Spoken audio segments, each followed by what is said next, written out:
Hello, I'm Super Orange Cat here, and today I just finished watching Rick and Morty Season 4, Episode 9, entitled Childrick of Mort. And I just want to go over some of the stuff I liked about this episode, some of the stuff I didn't like about this episode, and that's why I want to go for, and give my rating of the episode at the end here.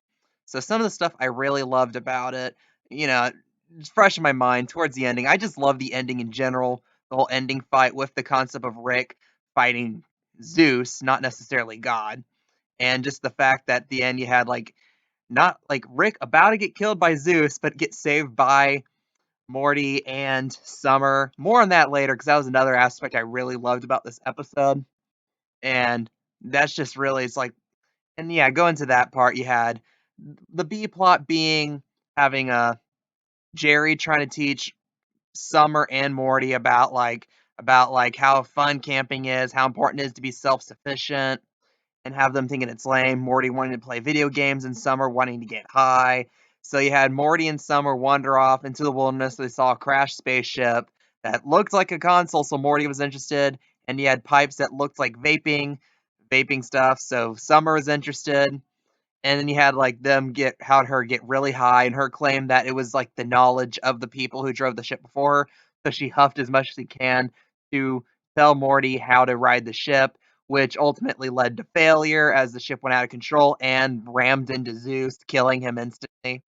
Which is a funny thing I really liked, especially in the end when Rick came in and revealed that Summer, in fact, was not inhaling the intelligence of the people who drove the ship. She was actually inhaling brake fluid and that she should have been dead by now.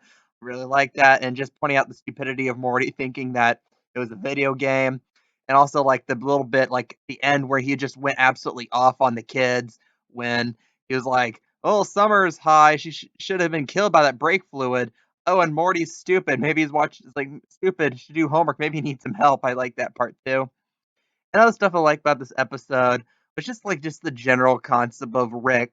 Rick, at this point in the show, has basically been promoted to this godlike character where he can nearly do anything. And he just took that one step further by literally allegedly impregnating a planet, which, if it turned out that he was the father, would have been a hysterical thing, especially with him building this brave new world style society around his children, creating the perfect society. And I just really like that too, especially some of the quips about oh, don't let the ethics department get near the lawyers. They need to be spineless enough to actually do their job. And also the bit about why are the athletes being diverted through the introverts section? Oh, so they can bully the scientists so they become astronomers. I honestly really like those jokes. And yeah, that was a lot of stuff I really liked about this episode. However, there was kind of one aspect I really didn't like about this episode, and that was just the general family tension. If you really talk to a lot of Rick and Morty fans, I think there's a general consensus that the least favorite part of the show is when the show really delves into the issues with the family. A lot of the second season, especially to begin, was devoted nearly entirely to that. A lot of people really just didn't like that aspect of it. And that's something that honestly carries over a little here. Like, you have this whole thing between Jerry and Beth, which has already been played out so much in the show. And even the relationship between Beth and her own father, Rick, has been played out so much. Albeit that wasn't nearly as bad. That was actually kind of an interesting part of this episode I liked about how they had these a couple moments together where it was like truly father and daughter getting along. And then really you just have Jerry, which in my opinion is the weakest character of the show, and for the second time in the series, he's like a god to an inferior race, with him being the leader of the unteachables, the worthless people of society that they literally just dump out of the backside of the Brave New World style city.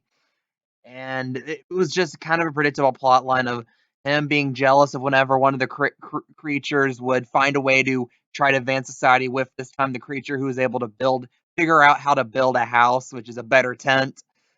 And that was just honestly just a little overplayed in the show. Just this whole aspect of yeah, just like this family tension, which in small doses can work really well, as you can see with the plot line here between Rick and Beth, but not necessarily between Jerry and Beth here, as I thought that was kind of a boring part of the episode that droned on a little. But again, overall, pretty solid episode. One of the better ones so far I can think of in this season. I'll rate this an 8 out of 10. What do you guys think? What was your opinions on this episode? Leave your opinions, leave your comments down below. I love reading them. If you like this content, if you want me to do more Rick and Morty content, please like, please subscribe, and yeah, I am Super Orange Cat, and that is all.